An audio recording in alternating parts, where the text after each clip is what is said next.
American Pharoah, a little bit of a shocker that he lost at the Travers this weekend?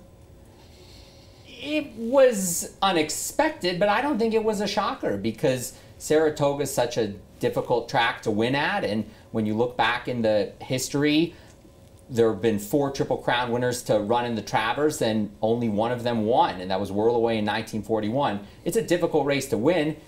American Pharoah, I thought, ran a great race, and he was in a really good duel with Frosted. They really were picking up the speed down the backstretch, and then he dug in at the top of the stretch, took the lead, but Keen Ice had too much for him at the end. And so I think that American Pharoah perhaps may not have been expected to lose, but in defeat, I still think he ran a great race.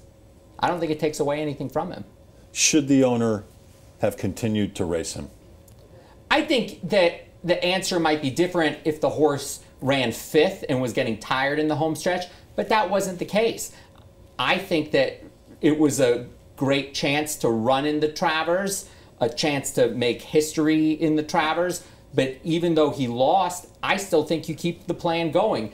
It's been a very difficult campaign. He's made, I don't know, anywhere between 8 and 10 flights across country since March, so perhaps the travel was getting to him, but I think if you take him back to Santa Anita, either train him up to the Breeders' Cup or run him in a prep race at Santa Anita. Right now there may be a question mark, but I think you run him in the Breeders' Cup and try and get that exclamation point on his career. At least he's getting good mileage points. I think that American Pharoah keeps running and running and running because the two of you can get together about 3 times a week and talk about it.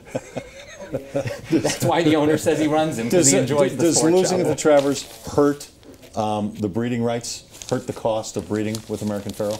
No, I don't think so, because of all the Triple Crown winners that continued to race after they won the Triple Crown, 11 of the 12, every one of them has lost once after the Triple Crown. Horses lose. He still ran a great race, finishing 2nd, and if he can finish up in the Breeders' Cup, end his career with a big win, I think he'll still have the same glory and reputation that he's built up. So I don't think he lost anything in defeat. Like I said, it'd be different if he ran 5th, but he ran 2nd. He was passed in the final 100 yards in a very grueling race. It was a very fast Travers Stakes. So yeah, it was a loss, but in my mind, he ran a race where he could have won the race. He just got beat by a better horse. And you were high on Keen Ice going into the Belmont. You talked about him. And these 3-year-olds, they're young horses. They're starting to mature, and Keen Ice is one of those that maybe needed a little more time to mature and is now showing it.